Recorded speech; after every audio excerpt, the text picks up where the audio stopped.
అది 2023 7th October. Israel వాళ్ళంతా ఒక మీటింగ్ చేసుకుంటున్నారు. అదొక సెలబ్రేషన్. సడన్ గా ఒక 3000 మంది టెర్రరిస్టులు హమాస్ ఆర్గనైజేషన్ కి సంబంధించిన వాళ్ళు వాళ్ళ మీద అటాక్ చేశారు. ఒక 300 మెంబర్స్ ని చంపేశారు. ఇంకా ఇజ్రాయెల్ తన శక్తిని అంతా కూడగొట్టుకొని గాజీ స్ట్రిప్ అనే ఏరియా, గాజీ స్ట్రిప్ అనేది మన ఇజ్రాయెల్ నుంచి సముద్రం వైపుగా ఒక ప్లాస్టర్ లా ఉంటది అనమాట. మనకి దెబ్బ తగిలినప్పుడు ప్లాస్టర్ లా వేసుకుంటాం కదా స్ట్రిప్స్, ఆ టైప్ ఒక స్ట్రిప్ లా ఉంటది మ్యాప్ లో. ఆ స్ట్రిప్ లో ఉన్న నార్త్ సైడ్ ఈ హమాస్ టెర్రరిస్ట్ ఆర్గనైజేషన్ వాళ్ళ గుడారాల మీద అటాక్ చేసింది. ఇలా జరిగినప్పుడు మన ఇండియా ఇజ్రాయెల్ కి సపోర్ట్ ఇచ్చింది. ఇండియానే కాదు చాలా కంట్రీస్ సపోర్ట్ చేశాయి. ఇంకా పర్టికులర్ గాజా స్ట్రిప్ లో నార్త్ సైడ్ మొత్తం ధ్వంసం అయిపోయింది. వాళ్ళంతా పారిపోయి అక్కడి నుంచి ఆ మధ్యలో ఖాన్ యూనిస్ అనే ప్రాంతంలో గుడారాలు వేసుకొని బతకడం స్టార్ట్ చేశారు. ఇంకా తన రివెంజ్ తను తీర్చుకున్న ఇజ్రాయెల్ వాళ్ళని వదిలేసింది ఆ టైంలో. మళ్ళీ వాళ్ళు అక్కడి నుంచి కూడా పారిపోయి ఆ గజా స్ట్రిప్ సౌత్ సైడ్ రఫా అనే ప్రాంతంలోకి చేరారు ఈ హమాస్ టెర్రరిస్టులు. వాళ్ళు ఉండడంతో పాటు ఇంకా సివిలియన్స్ కూడా ఉన్నారు. అంటే సామాన్య ప్రజలు కూడా చాలా మంది ఉన్నారు.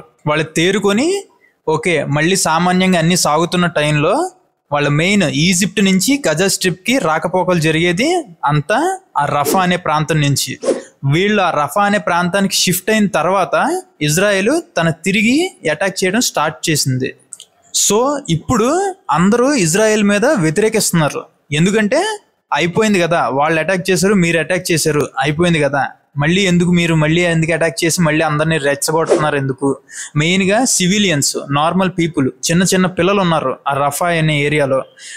వీళ్ళ వల్ల వాళ్ళు చనిపోతున్నారు, మంచి వాళ్ళు కూడా చనిపోతున్నారు అని చెప్పి వాళ్ళు ఇజ్రాయెల్ వాళ్ళు ఏమంటున్నారు, మా దాంట్లో పార్టీ జరిగింది, ఆ పార్టీ జరిగేటప్పుడు చాలా మంది మా కంట్రీ వాళ్ళే కాకుండా వేరే కంట్రీ నుంచి వచ్చిన చాలా మంది అమాయకులు చనిపోయారు.